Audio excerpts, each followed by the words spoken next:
Good evening, ladies and gentlemen. Welcome to the Washington County Board of Education meeting for February 19th.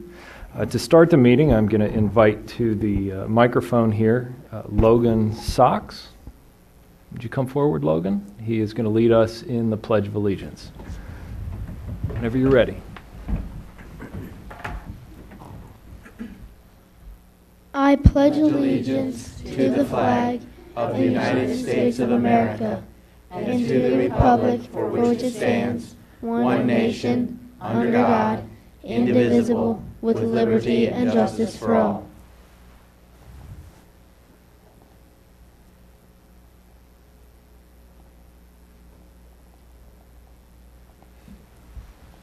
Thank you. Logan, you want to tell us who you brought with you today, where you go to school, and anything else you think we ought to know about you? My school is Bester Elementary. I brought my little sister Aubrey, my mom Amanda, and my dad Ryan. Welcome to all of you. How do you like all the construction going on at Bester? I think that it will be a good new school. Our one is starting to get old. Even though I ain't even going to be there for the new one, I hope it turns out good. Well, maybe your sister will get to go to school there, right? What grade are you in now, Logan? 5th. You're in 5th. Yeah, you'll be moving on. Well, thank you to you, and thank you to your family for coming to help us start the meeting the right way with the Pledge of Allegiance.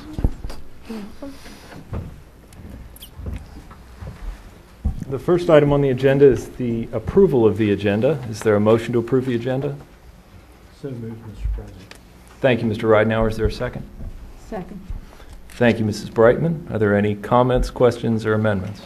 Mr. President, I move to eliminate item 1 under new business, which is a consideration for Board of Education committee appointments, and to add an item under new business to consider the approval of a purchase agreement.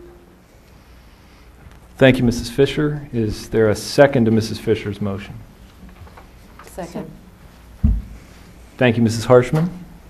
Are there any comments on the amendment? Seeing none, all those in favor of Mrs. Fisher's amendment? Are there any opposed?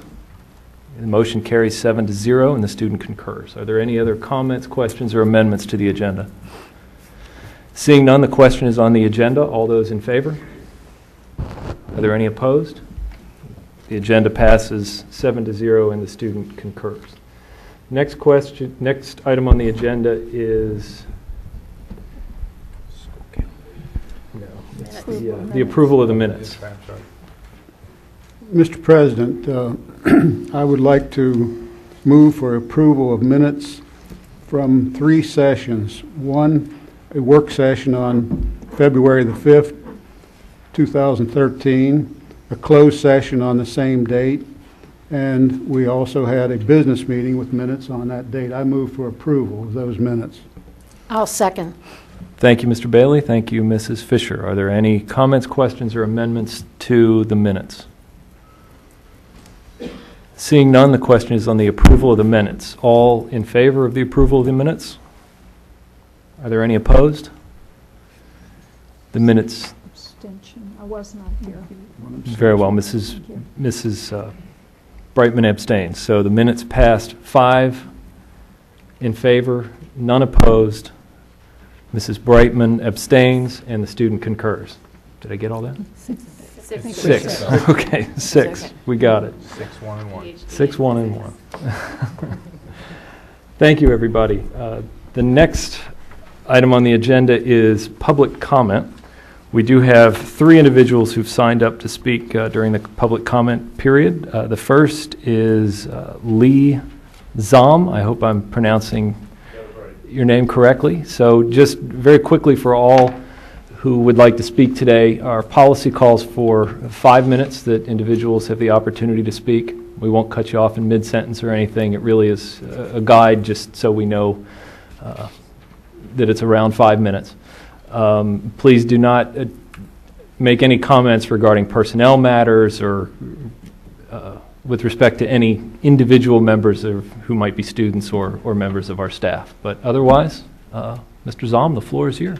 Mr. Zahm, I'm here to remind you that we'll give you a 30-second reminder, 30 seconds left, and the stop sign. Yes, sir. Thank you.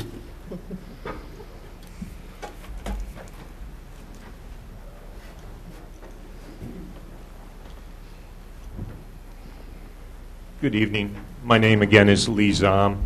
I'm here to speak tonight on the Mason-Dixon Work Camp, which is coming up the week of June 16th for Washington County and parts of Waynesboro. I want to thank you all, too, for the time and the opportunity to speak with you about this. The work camp during that week is going to bring up to 400 youth from across this country, but also from Washington County, to serve those in our community that are in need. We're hoping at that time to provide home renovations and repairs for up to 60 to 80 homes within that area. I personally have been involved in 3 of these work camps. I first got involved with this when I chaperoned my daughter, who is now a senior at Smithsburg High School, to a small community in Mount Pulaski, Illinois. You've heard the term life-changing event. That term is bandied about very easily, but in my daughter's case, it was life-changing for her and for me. The youth that I brought out there were entirely different when I brought them back. We're looking to have this opportunity again for Washington County. To have a work camp, you need 3 players. One is the local co-sponsor, and in this case it's Trinity Lutheran Church and other churches within Washington County. The second player is a national organization called Group Cares. They've been doing these work camps for about 35 years, so they're really very good at what they do. The last player to this is what is referred to as the lodging facility. In this case, we're hoping that it's going to be Washington County Public Schools. When the youth come, they typically will stay out of school, and we're hoping that to be Smithsburg High School. We have the support of the principal, Shortridge. But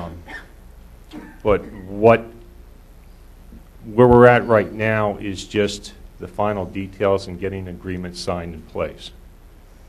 Some of you may or may not know that in 2007 there was a similar work camp that was held here in Washington County. At that time, Williamsport High School was the lodging facility. Typically, the youth will sleep on the classrooms, they'll use the gym for assembly, they'll use the cafeteria for food, and then each day they go out into the community to work on those sites. Group Cares certainly will pay their way. They don't want the schools or their lodging facility to be out on anything financially. But in 2007, the costs that they paid, not including the food, was about $10,000. This year, what's being proposed, the cost without food is about $28,000. So again, in 2007, Group Cares paid $10,000. And now we're looking at a much larger cost. I have not been directly involved in those negotiations and those back and forth, so Mr. Rob Rollins, who is here, I know that he's been integral in that process. What unfortunately Group Cares could not be here tonight to speak further about this, but what they're asking for is a waiver on some of those fees. They're more than happy to be paying for any of the utilities, for staff time, for cafeteria. They have the insurance, but it's just they need a little bit of a break on those costs. Just to tell you about my daughter, she's a senior. She's the number 2 in her class. She currently is having interviews with some of the colleges that she's applied for. And many times she has spoken about her experiences with this work camp and how it has changed her life. These are the youth that are going to be leaving this country one day. And you all who work with youth, you know better than I how important it is to invest in our youth. I certainly hope that we can include Washington County Public Schools and Smithsburg High School as part of this effort. We want to do right by our youth, we want to do right by the community, and we especially want to meet the needs out there in the community. So that's it in a nutshell. If there's any particular questions you may have, I'd also be available after this session to go into more detail if you'd like. Thank you, Mr. Zahm. We certainly appreciate what you and your organization are doing for our young people, and we will certainly, staff will be in touch with you regarding things that we might be able to do, and as we finish the public comment period, if any of the board members wish to say anything else, that's when they would have the opportunity. So thank you very much. Then I can stay. I'll stay as long as needed, and when this is over, if anyone wants to speak further, I'll be available for that. Okay. Thank you. Thank you. The next individual who signed up to speak is Mr. Peter Perini.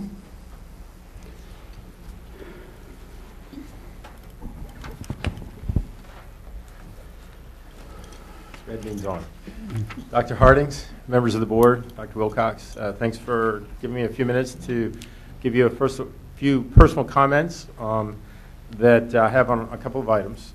First, I'd very much like to thank the board for taking the time to have the joint board meeting with the Hagerstown City Council that you had earlier this afternoon. And I think that it was a very important step in your process as you consider what's going to happen with the central offices of the Board of Education. And as a county resident, I personally believe that we all have a duty to support and keep strong the city of Hagerstown, because it is the core of our community. And personally, again, I believe that if the core goes rotten, the whole apple is rotten. The other comment that I'd like to make is about an item that's on your agenda for later this evening, and that's the school calendar. And first of all, again, I applaud the board for taking the actions to ask the committee that comes up with the school calendar for next year to encourage them to have a spring break. I know that's important for not every family, but a lot of families, as well as staff. I can give you a personal anecdotal. As you guys may or may not remember, I'm the co-chair, one of the co-chairs of the United Way campaign this year, and my wife and I were pleased to contribute the use of our townhouse in Ocean City as a incentive prize for a teacher or a member of the Board of Education staff who was drawn based on certain criteria.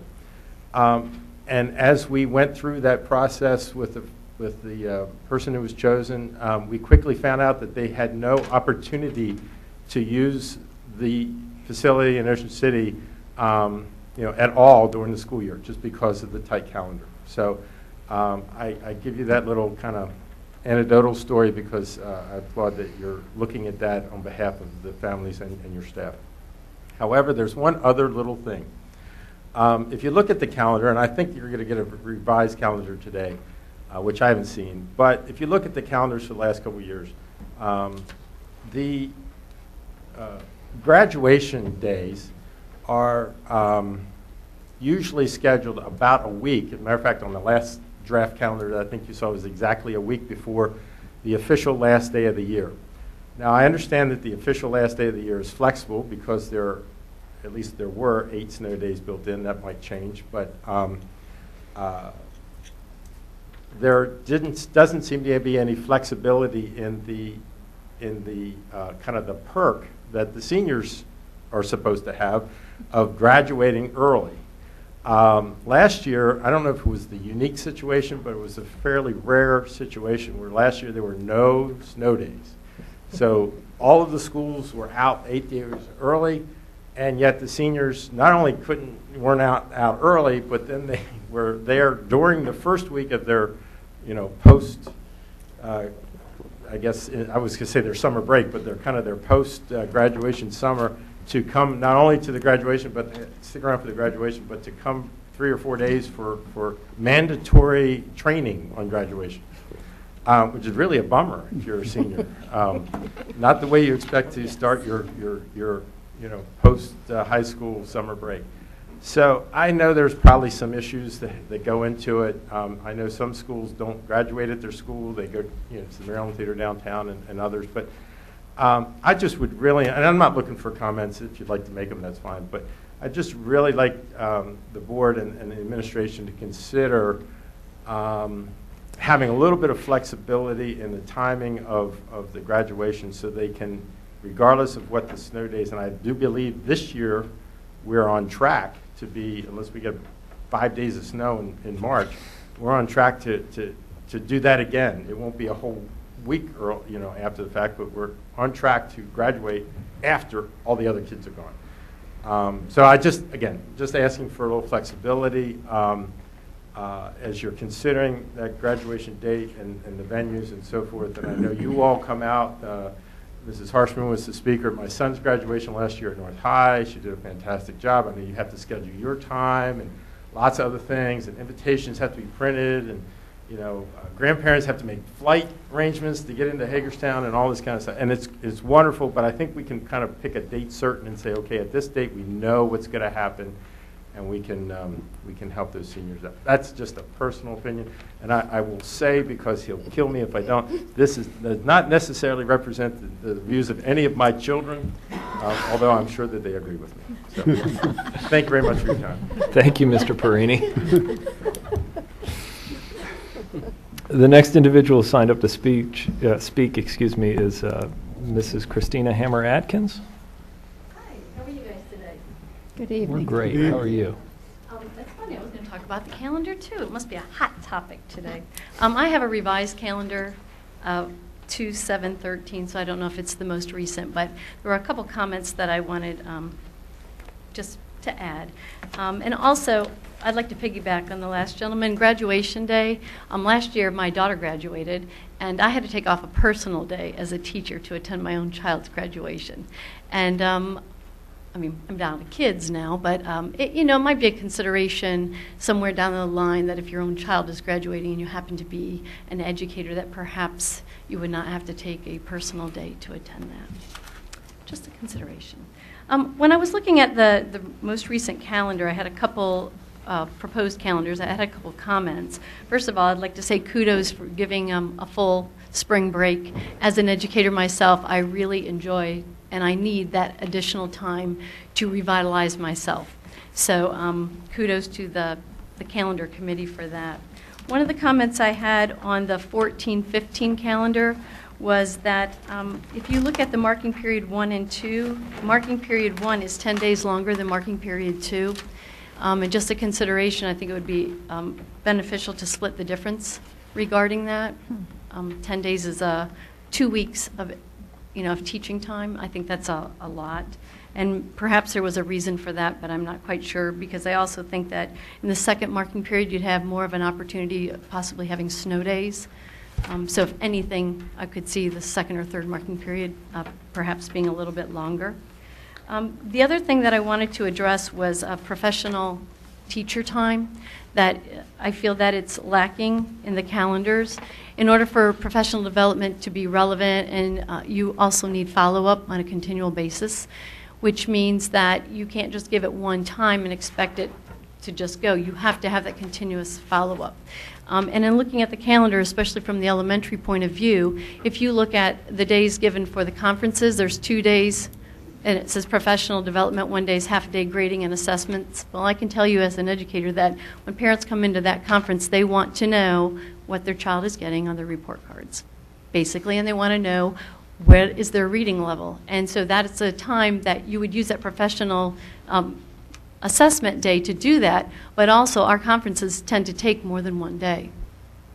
So on the calendar, when you look at that, you don't have that additional time for teachers to prepare for those conferences, and to allow for a day and a half, which is usually what it takes, at least at the school that I'm at, to give a decent-sized conference. So I tend to give 15 to 20 minutes per parent, and I feel that they are certainly entitled to that. So those were just a couple of the comments that I wanted to give. In terms of the professional development, I did want to just put a little bug in your ear. There are other states around the nation that they do an early out. And what an early out is that every, say, Wednesday throughout the whole school year, the students are dismissed an hour early. And at first it becomes an issue because parents are like, oh, with the child care, et cetera, et cetera. However, with that said, it soon becomes, oh, it's Wednesday, it's an early out. They learn to take care of that. That 1 hour early dismissal every Wednesday would provide several wonderful things. First, it would provide follow-up for professional development on an ongoing basis. Second of all, when you're looking at the budget, it does not cost the school system any additional money in terms of providing or paying teachers to stay after. I really would like to see that our board and our school system possibly look into that as some way that we can make sure that our teachers are fully prepared and fully have all the necessary tools that they need to make our school system #1 in this nation. Thank you. Thank you, Mrs. Atkins. That is all the individuals who've signed up to speak. Is there anybody else who'd like the opportunity to speak? Going once, going twice? All right. Very well. The next on the agenda is response to public comment. Is there anybody who'd like to respond or offer any comments based on the comments that have been made? Or? No? I had one question. I believe you mentioned that there were 10 extra days in the second marking period. Is that correct? On the calendar that I have, it says 10 fewer. that marking period 1 has 51 days in it, and marking period 2, which ends January 15th, is 41. That's on the 14-15 calendar. It's down on the right-hand corner at the bottom. Yeah, okay. If I counted those correctly, I think it only comes out to about a difference of 6 days, but I could be wrong. I did it quickly. I'm just going by what was I did it quickly, listed so. here. But I'm not that actually on the calendar. that should be checked, yeah. Well, that's great. Are there any other comments on? You've talked about the 1 hour in-service time by taking an early out. Have you had any experience with that? I have several friends in different... Christine, will you have to come back to the table so Sorry. I have some friends in Virginia and also in Arizona, and they do that. My friend who lives in Arizona was actually, they went to Washington County Public Schools before her husband was transferred. She was in culture shock when she went there and heard that they had an early out because why would they need that? And of course, being an educator, I told her why. But she said that it just becomes second nature. She said people just, the child care issue just kind of resolves itself. And it just kind of takes care of itself. And she said their teachers have constant, ongoing professional development, whether they're working in pods to look at a certain scenario within the school, whether they're learning, new techniques or new technology. It just depends on the school. But she said that it's not an issue. I also have a friend who lives in Aledo, Texas. She's a first grade teacher, and they do that also. And she said it's wonderful for the teachers. And by having it in the middle of the week, my friend in Texas said, by having it in the middle of the week, you don't have teachers who would take off early, or it's more productive to have it in the middle of the week. I had the opportunity to speak with a number of teachers from an area in Tennessee that does the same thing. They weren't quite as positive. They said time-wise, by the time you got the group together and there was some organization it was time to leave. Well, perhaps it's the way it's set up, but I would think as a teacher, if I have that hour at the end of the day, on a Wednesday, I don't mind staying until my job's done with that pod that I'm working with. I think if you do professional development in that sense as a whole school, I think it loses some validity. But I think if you have teachers who are thinking about what do they personally need in order to do their job better, maybe it's a teacher who doesn't, need some new reading strategies to work with their kids, and you break your students or your teachers up into pods so that they are going to differentiating, basically, your professional development, and you're choosing which area you want to know more about and which you want to implement. I think it could be very successful. Thank you. I think elementary schools can do anything about anything they want to when they put their mind to. I'm not so sure that secondaries would handle it the same way. Thank you for your comment. Absolutely. Thank you, Mr. Bailey. Okay, next on the agenda is the school calendar for 2013-2014, old business. Mr. Michael? That did come out. That did come out to that. Was it 50 something? So it is overloaded. It is overloaded. Maybe we will, but it is overloaded. Tonight I brought half the calendar committee with me just in case we had any questions we couldn't answer. Support. At the last board meeting, the board requested the calendar committee to go back and add a full week of spring break to both the 2013-14 and 14-15 calendar. The spring break both for teachers and for students. And the calendar committee has reviewed that information. So the calendars look similar to what they did last time when we presented them. We have added a spring break for the 2013-14 calendar during the week of April 14th, during the 13-14 calendar, for the 14-15 calendar, starting on March 30th, 31st, April 1st, 2nd, and 3rd would be the spring break time, in addition to the Monday afterwards in that calendar. I did want to mention, to do that, the committee lowered the number of snow days from 8 days to 5 days. There's no magic to the number of days we put in. Years ago, we put in 3. We upped it again after we went through 2 very severe winters 1 year apart. And for those of you who remember, we had extended day and canceled holidays and a variety of things to make that work, had a number of days waived. But the committee recommended we move from 8 days to 5 days. We talked about designating spring break as some of the makeup days. If we went beyond the 5 days, and then we decided to stay away from designating days, we did add to the calendar a statement at the bottom that reads, the Board of Education reserves the right to alter the calendar if more than 5 days are used for inclement weather or emergency closings, which is your right anyhow. Other counties have had to do that under certain circumstances. Garrett County does that regularly, I know.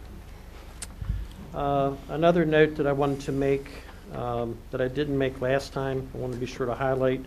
On the calendar, we did add a statement, and we have talked also to Richard Wright, the Public Information Officer, about how to better communicate this with school and school staff members and remind people. But there is a statement at the bottom of the calendar: Washington County Public Schools respects the value of all religious observances for students and families in Washington County. However, because of the school system is unable to accommodate system-wide closures for every observance, all Washington County Public Schools staff members are expected to avoid scheduling major tests, special school events, and evening activities during these days. So what Mr. Wright is going to do throughout the future is send notices and reminders to schools when we have recognized religious observances coming up, remind people the need to avoid major tests, homework, significant things that would overload students that are observing religious holidays. Also, we would remind our secretarial staff how to code things properly as far as religious holidays. So with that being said, we'd request that the board consider the draft calendars that we provided. And we have a number of people, and I'd be glad to have any of them answer questions, or we'd be glad to answer questions. Thank you, Mr. Michael. Is there a motion to approve the calendar for 2013-2014?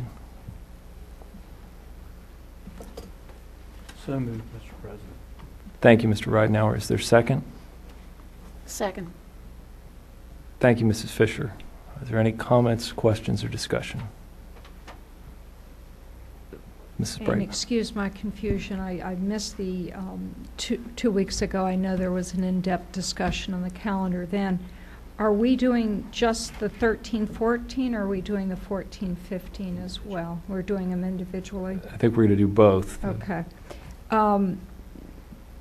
I guess back to the question brought up by the earlier speaker on the 14-15, if I could ask a question on that one, is why does there seem to be that larger gap in number of days on the marking period? When you look at 13-14, we stay right within 1 or 2 days of each other.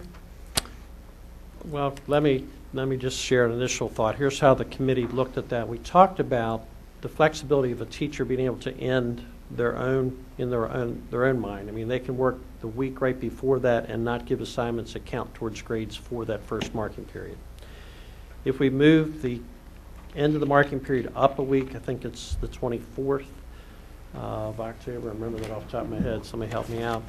Then we felt like we then would have to provide the marking period time and the assessment time for the teachers, and then we would come to election day on that following Tuesday.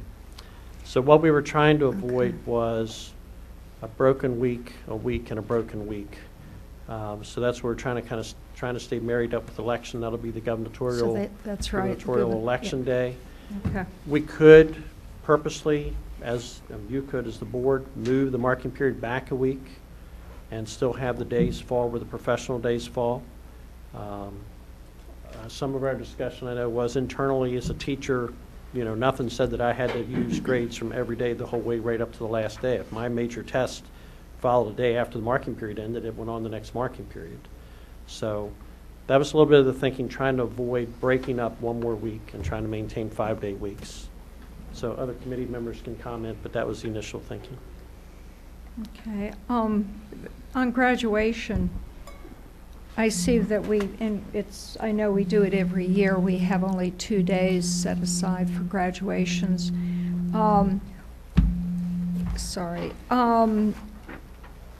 It makes it very difficult for staff and board members to attend as many of the graduations as maybe we would like to. Has there ever been a consideration of maybe making 3 days in graduation or does that upset all the schools who have a set way of protocol on how they do graduations? We didn't talk about it at all. Yeah, we didn't talk about it, but I think historically we've tried to keep it condensed. At one time we had them all on one day, and we did spread it out to evening and daytime graduations. I mean, it would be up to the board if we chose to do something different. Sorry. Go ahead, sure. In other counties, they don't have them in the schools. They have a central location that they hold all the graduations, and that way it does not interrupt the school's day. Has Washington County ever considered that? And if not, is there a facility that could handle that here? I don't think we have a facility other than I know, HCC. for instance, Montgomery County goes to DC and they use all there, but it's just something that maybe would accommodate and then get. I think, you know, from a perspective of someone that did that for 30 years, that people like to be at their school if at all possible. I know some schools have gone outside, some have done inside, some have gone to HCC, and recently because they don't have air conditioning in a gymnasium or auditorium, whatever the case may be. But most people like to be in their community. They always have. And I think it would be difficult. We don't have that many facilities in Washington County that can handle the numbers. For example, I think North High packs theirs every year, even with the largest auditorium facility in the county. They still have to limit the number of tickets that they can give. It's just, it's tough to make it work. And to be truthful with you, it is a nightmare when you get a hot day in some of the gyms, and you know, HCC, for example, would be the place that could probably hold the most, but they do not have air conditioning, and if you get a hot day or a hot evening, it is unbearable. You know, when you put 1,000, 1,500 people in there. So I know where you're coming from, but it's It's difficult around here. We just don't have the facilities that could pull that off.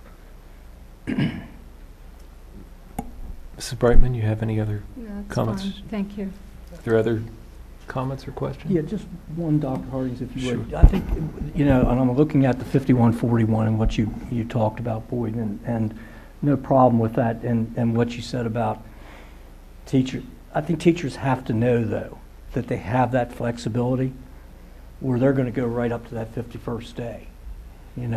I think, if we approve this calendar, I think staff and principals have to make certain that our people understand that, there's some flexibility there for them, instead of the rigidity of 5141, whatever the case might be. Is there a contractual agreement that says that if we end the marking period, that there has to be professional days immediately following? There has to be a 1/2 day for marking period. That's contractual. But is it immediately following is my question. Like, No. for example, could we move No. it to the 24th? You can put it pretty much wherever you want it We- at the end of the marking if- period, but there has to be a 1/2 day. So could we I'm looking to Denise, notate, and I'm could we almost certain notate of on the that language. calendar that the marking period ends October 24th? Right. And then Which is a full leave, day. which is Which is a full day, right. and then leave the professional days. So there would be a week where the teachers would be on to marking period 2, and that could stay, so it just would Yeah. be very clear You that just you need 1/2 day contractually for marking period. Elementary requires a half-day assessment, half-day, Right. grading secondary, half-day. Yep. But nothing prevents what Shannon's talking about. Right. Nothing prevents No. that from happening. We did have that discussion. The consideration there was fall sports and eligibility. And again, it kind of becomes 6 one, half a dozen another. It's the day after report cards are distributed that you become eligible or ineligible. So we were kind of trying to, allow that flexibility, maybe to turn in late work if a child wanted to the next week. But, I mean, with a little mark in the pen here, we can move it to the 24th, or we can just advertise that, teachers have that flexibility. Yeah, it's a system decision that I think bears probably more discussion, but not in this cycle. Because clearly if we allow individual schools to change the marking periods, then we have some schools where eligibility falls sooner than others. Well, but I don't So- think you'd get that, Dr. Wilcox, Then because you'd that need day all- is right, you don't, report cards are not distributed until that 50, the 51st day. They're not distributed until a week after the marking period. Yet the grade is completed on the Right. 24th. Yeah. Well, the But, grading it's- isn't. Well, the grades may grading, be if finished the for grading you on- period ends, That's just the time that it ends.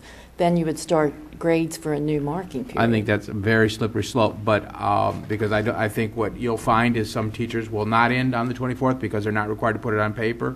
You'll have others who will end prior to the 24th because they want to be done for the 24th. As I said, I think it's just a slippery slope right now. We could talk about it, but we are a system where kids move back and forth between facilities. We have to have, I think, a firm date when we say this. I'm not saying the 24th isn't the date. I'm simply saying I don't think it can be the 24th and another date. Well, some teachers did end marking periods early, regardless of Well, what that would be what date you exacerbated by had. this. But regardless of what date you put down. As I Some said, that people would, stop at I the don't week want to, before as a so they sup- have time to. I understand what you're saying, Yeah. but I don't want to, as a superintendent, exacerbate the problem for our teachers. I think it creates all kinds of problems for individual teachers. Those who end sooner are going to be at odds with coaches who don't want it to end sooner. They're going to be at odds with administrators.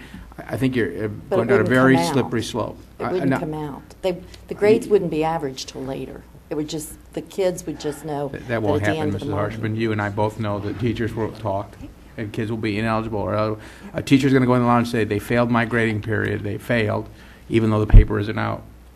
You know that will happen. I never had time to do that. Well, I was I always think busy working. more importantly, and I agree with you, the more I think about it, it does become problematic, but what's going to happen, being a coach too, having done that, if you say, okay, I'm finishing my marking period here, and there's 5 more days or 5 more days after that, some Exactly. coach or some parent's going to, and the kid becomes ineligible, the student becomes ineligible. They're going to come back and say, why weren't these grades Mhm. counted on this week? Absolutely. That's where I think would be a nightmare. I But they can do that with this one. I really am not terribly concerned about the differentiation there between the first and second 51 compared to 41, 47, 46. I think there's a period of rust, R-U-S-T, in learning, and those first 5 days are getting rid of the rust. And if you didn't grade or mark during that time, you almost have these equalized. And that would be my thinking, that would compensate, would make this work. And that was part of our discussion somewhere in the 4 meetings, that some people acknowledged it generally takes a week not to start teaching. We start teaching right away, but to really start accumulating any grades or anything. You've got all kinds of it's on. organization to do, Right. and seating charts, and everything else. Well, just going off what Mr. Bailey was saying, also when students are transferring in between classes, it's nice not to write those first 5 days, because you can't do it the first 3 days, you're not allowed to transfer, but the next 2 days, it's nice to not have grades that you have to make up. Yeah. But as far as graduation goes, I don't know if this is a wives' tale or not, but North High's auditorium is always packed for graduation, and I think it breaks fire code every year by, I'm pretty sure it does. Yeah, I was there for my brothers. There were so many people there. I do like the idea of doing it in the ARC. I also understand the heating problem, or cooling problem. I really wish there was a better way to do it, because there's a lot of times families can't come to graduations, and it's hard. Everybody wants to see whoever graduates, so it's difficult, and I like your idea a lot, actually. It's actually nice when you have the seating Yeah. nicer than an auditorium. Not that, not that it wouldn't change, but North High, South High, Clear Spring, and Hancock, from my experience as director of secondary ed, purposely stayed where they stayed for some of the reasons Mr. Reitner pointed out. They obviously could seat more people. There would be ways of working out with the ARC and things like that, but they want to be there in that school. Long-time tradition, whatever. There are some ways to get more people in. I remember Boonesboro one year, we put big screen TV in the auditorium, that closed circuit, transmission of the graduation from the gymnasium. So you had the gymnasium full of people to see graduation, then you had another 900 seats in the auditorium, which was pretty nice because it was air conditioned. But there are some ways to do things, to add a few extra seats, but it's tough to get away from your home. There's just no good way about it, really. How many schools are doing it outside, traditionally? It'd be the balance of schools. Those 4 schools do it in their school, and the other 5 schools do it outside. Or at Mostly or at the ARC. ARC, and Smithburg does Maryland Theater. JDC generally goes to HCC. Oh, that's right. Tech High goes to the ARC on Tuesday of that week. Well, where we do our exercises is a little different than the discussion on the calendar. We certainly can look at accommodating greater numbers through either closed circuit television or some other medium if that becomes an issue. I will tell you, in the 2 years that I've been here for graduations, I've not had parents complain to me by a large number. There are always some families who want more tickets. For example, at North High last year, I know of a family that had 20 family members in, and we couldn't accommodate all 20, and they were upset. But those are the individual circumstances I think you have to work through as a school system, as opposed to making policy based on the exception. Are there any other questions, comments? If not, the question is Mr. Ridenour's motion to approve the calendar. All those in favor? Are there any opposed? Okay, the motion approves 7-0 with the student concurring. Next question, is there a motion to approve the calendar for the 2013-2014? 14-15. I'm sorry, 2014-15. So moved, Mr. President. Thank you, Mr. Ridenour. Is there a second? Second. Thank you, Mrs. Brightman. Is there any discussion? Scary, isn't it? Seeing none, the question is on the motion from Mr. Ridenour. All those in favor? Are there any opposed? Motion accrues. Yes. Motion carries That's it. Okay. 7-0 with the student concurring. Thank you, board members. And again, I want to thank the committee members that came out tonight and also our committee members that have served faithfully the last 4 meetings. Thank you all. Thank you all. Thank you very much. And Mrs. Newby, a special thanks to you because you stopped me in even parking lots to talk about this calendar. The next item on the agenda is the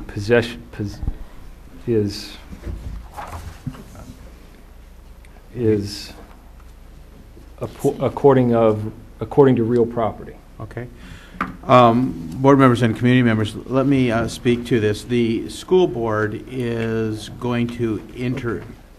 being asked to consider a purchase agreement to purchase the former facility that was occupied by Allegheny Energy.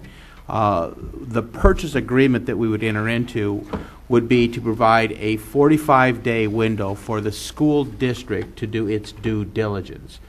During that 45 days, we would have structural analysis completed, we would have environmental analysis done, we'd evaluate all of the major systems to see if in fact it would be a future home for the school board offices. It also would include the 43-acre complex that facility sits on. If the school board thought that it would take more time, this option agreement provides an additional 33 days at a cost to the school district. Let me walk through the finances for you. In putting this purchase agreement together, the school board has offered the sellers, a family from India, $5.5 million. In addition to that, we have, not in addition to, but in order to obtain this purchase agreement, we have said that we would take $150,000 from our fund balance to purchase this option. The secondary piece that we may purchase with board approval would be for an additional $50,000. Let me speak back to each of those elements. The first $150,000 is fully refundable to the school district. If in fact our due diligence during that 45-day period says, you know, this is not the place for us, well, we also, by the way, consider other options provided by either private developers and or the city of Hagerstown and or the county. If we would say at some point, nope, we'd rather go a different direction, all $150,000 is directly returnable to the school district. If, on the other hand, we decided to move forward with an additional 33 days, that $50,000 would be at risk. So I want to be very clear. We've offered $5.5 million in terms of a purchase agreement. If the board is so inclined and votes affirmatively on a motion to hopefully be introduced in a moment, we would enter into a period of doing due diligence. And again, that money would be money that we believe should be taken from our fund balance. I hope that I have been clear in this. Board members, is there anything else that you think that I should introduce to the community? Okay. That said, we hope that the board will at least would make a motion, would move, and we could move forward from there. Thank you. Is there a motion to approve the contract? Mr. President, I move for the adoption of the purchase agreement, to approve the purchase agreement for the property located at 10435 Downsville Pike, Hagerstown, Maryland. Point 2, that $150,000 be taken from the unrestricted fund balance reserve to pay the deposit specified in the purchase agreement.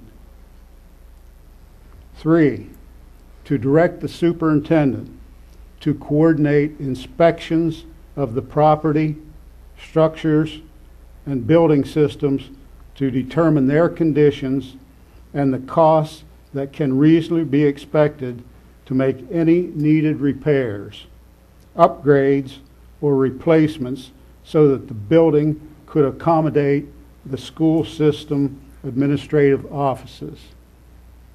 4, that neither the 33-day extension period nor the settlement be entered into unless pursuant to further action by the board. Thank you, Mr. Bailey. Is there a second? Second, Mr. President. Thank you, Mr. Ridenour. Is there any discussion?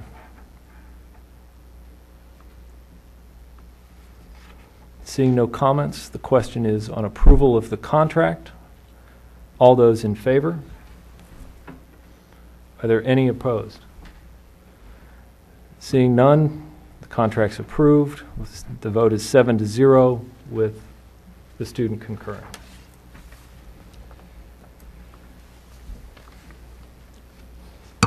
Next on the agenda is the Senate bill. No? Charge the facility. Facilities enrollment. I'm sorry, the FIAC charge.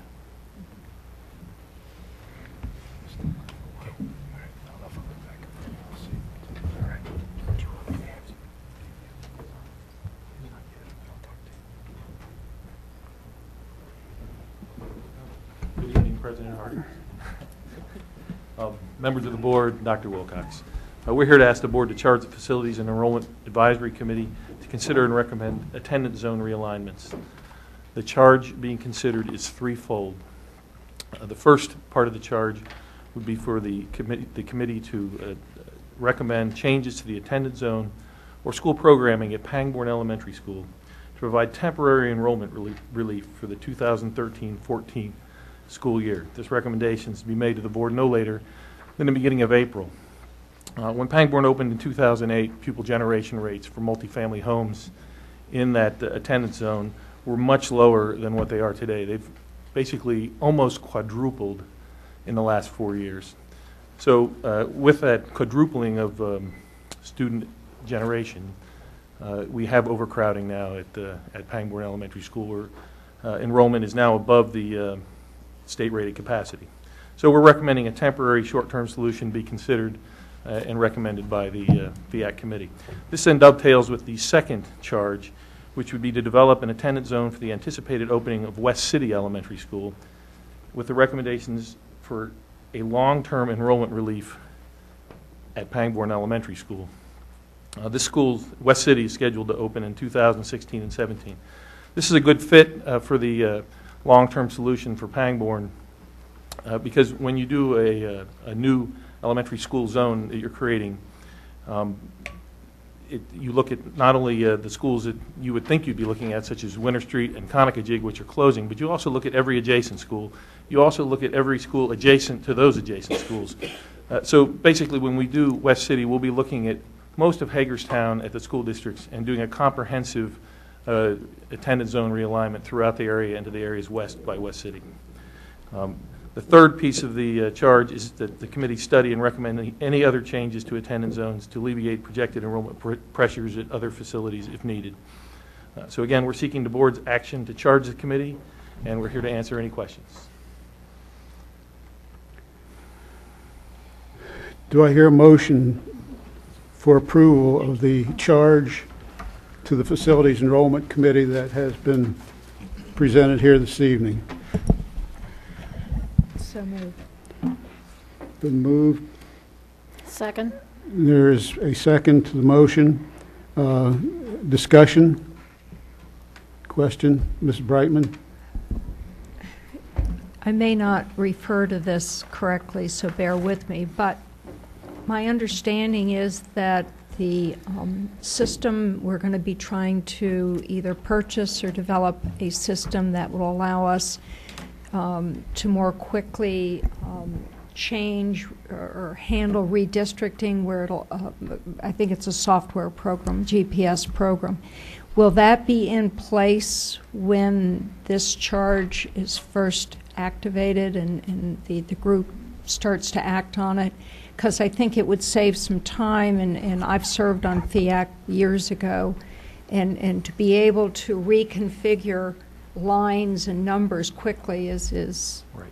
Great. And we're in the midst of procuring that software near the final stages. It would not be in place for the temporary solution at Pangbourne here that would be due in April. We won't have that yet. However, for the West City solution, we would definitely have it up and running and be able to use it for that. I believe it's actually going to be, the procurement's going to be completed in early March of this year. Right. There will be some training that goes into it, but we will have it soon thereafter. I think the Pangbourne situation is more of a short-term solution that we can resolve without a great deal of anxiety by using neighboring schools and perhaps looking at one particular development. I've never, in fact, in service in FIAC, and I know a colleague has served on FIAC as well, over the years, we were always told that school programming was never part of the discussion, that it was always supposed to be centered around facilities. And I'm noticing some language in here that includes school programming. May I have some understanding as to why we've now included that? Well, when we're talking about school programming there, it would be somewhere along the lines of what we do with Emma K. Daub, where their primary grades, I think, is it pre-K and K, and first grade, just K. Attend Funkstown and then matriculate on to Emma K. Daub. If that was a solution that would work at Pangbourne, we certainly want to keep that in the mix as something that we might be able to do. So we're not talking about program offerings or different? No. Okay, was confusing. And I assume this scope or this charge includes secondary? We've never, I think, in the last 2 cycles of redistricting, we've stayed away from secondary redistricting. Right. That would be in the third part of the charge, where if there's something that looks that the committee feels needs to be looked at any level, they can do that. Okay. We were intentionally vague. I'm looking at a timeline. I know Pangbourne's first, and then you're looking at West City, and then you're looking at further. Do we expect FIAC to handle all of these in sequence or all at the same time, or do you think they're overlapping so they... Of course, Pangbourne is immediate. Okay. So that has to happen quickly. Will the domino effect move it into the other part of the charges? I think, like Mr. Rollins said, that Pangbourne would occur right away, but I would hope that, and I would think the committee would also consider any recommendations they would pass forward to the board as part of a future effort at looking at the permanent or more permanent solution for Pangbourne, along with the other aspects of the West City charge. So. Mrs. Brightman, I also would say the reason it is intentionally vague is to allow exactly that to have happen. We do know this, that we, by being vague, by keeping it open, we run the risk down the road of some families saying, we didn't know because you didn't say it. So we have committed to improved communication. We will reach out to each area of this community as we look at it. We'll try to be more open and transparent in our process. Okay, thank you. And one further, at the bottom of the guidelines on page 2, the goal of providing a reserve capacity in those schools studied to allow for future growth. I also know in the past we've been a little hesitant to leave too much capacity in a school because it affects the mitigation in the APFO. So how do we plan to handle that sensitivity? If we leave too much space there, then we don't get any money or there is no APFO triggered. I think by reserve capacity, especially at the elementary level, we're talking about LRC. Okay. Not really. Not beyond. Not beyond LRC. In fact, I think you can't speak in acronyms for people on TV. Local rated. I apologize. Capacity. Sorry. Yeah. The local rated capacity. Thank you. Which is 90% of the state rated. So we're capacity. not going beyond that. Right. That would be our hope. Okay. All right. Thank you.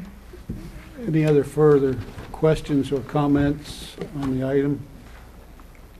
If not, I'll call for the vote. All those in favor? Motion carries 6-0 with student concurring. Thank you. Thank you. Thank you, Mr. Rollins and staff. Next, we will consider letter in support of Senate Bill 277, House Bill 229, State Aid for Public Education. Thank you. Good evening. Mr. Trotta. Thank you. One of the factors the state considers when it calculates how much educational funding they would provide to each local Board of Education across the state of Maryland is the net taxable income that each county receives based on tax returns filed by September the 1st of each tax year. Senate Bill 277 and its companion bill, House Bill 229, would adjust the current calculation, and as a result of that adjustment, during the current fiscal year, the Washington County Board of Education would realize an additional $648,000 in new revenue. We are recommending that a letter of support be provided with regard to these two bills. And I'm glad to answer any questions you might have.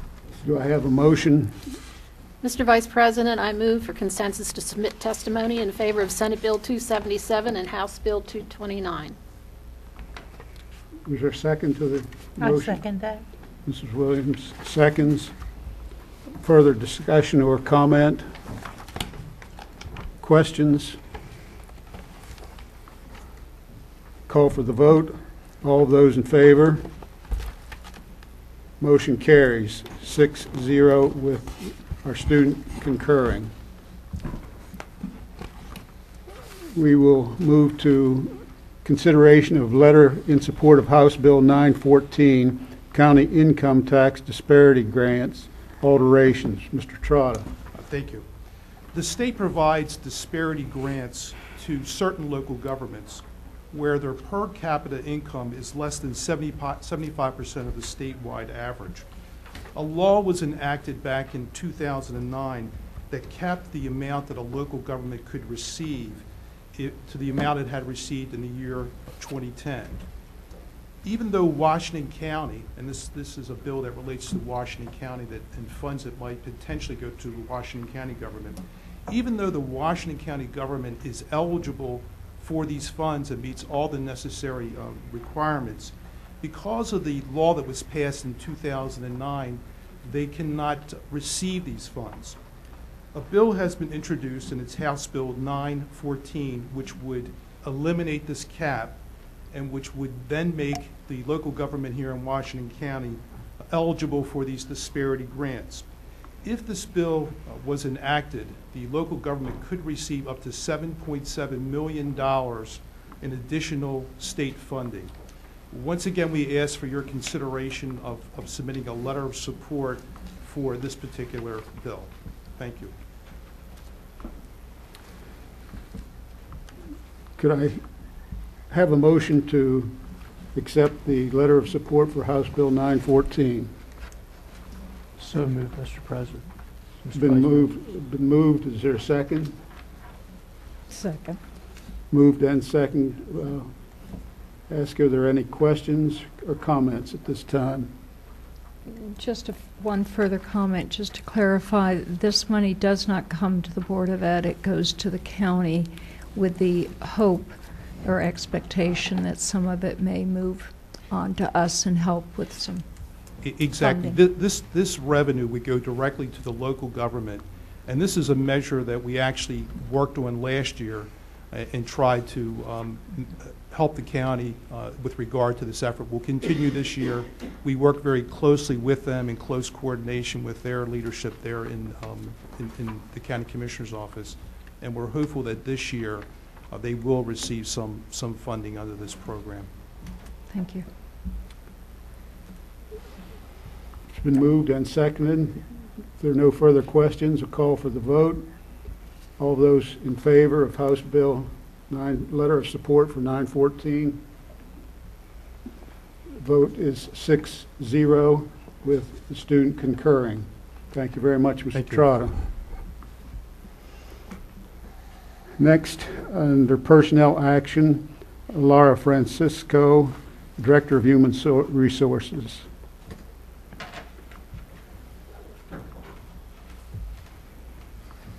Good evening, members of the board and Dr. Wilcox. As discussed during closed session today, there's one personnel action presented to you for your consideration. We have a motion for personnel action. Mr. President, I move for approval of the staff changes as discussed earlier today. Your second? Second.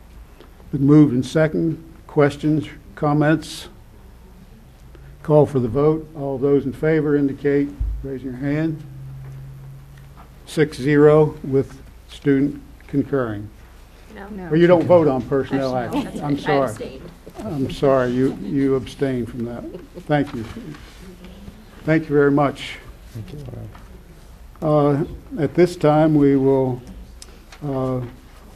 ask for board member committee reports. And let's begin with Mrs. Harshman on curriculum and instruction. The Curriculum and Instruction Committee will meet February 28th at 1:30 in the board conference room. The agenda includes gifted and talented update and school performances, index and student learning objectives. The public is invited, so please come if you would like to join us. Thank you very much. Mrs. Brightman, facilities. 26th, right? Yes, sir. February 26th, the Facilities Committee will be meeting at 9:45 at the Frederick Street Building. The meeting is open to all. Thank you.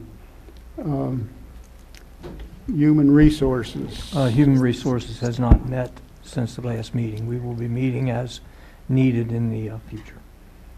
Thank you. And Mrs. Fisher, Policy and Development, Review and Development. Policy Committee will meet Thursday, February 28th. There's a change in time. It will be meeting at 11:30 instead of 11 o'clock in the board conference room. Agenda will be forthcoming and will be posted on the website. Thank you very much.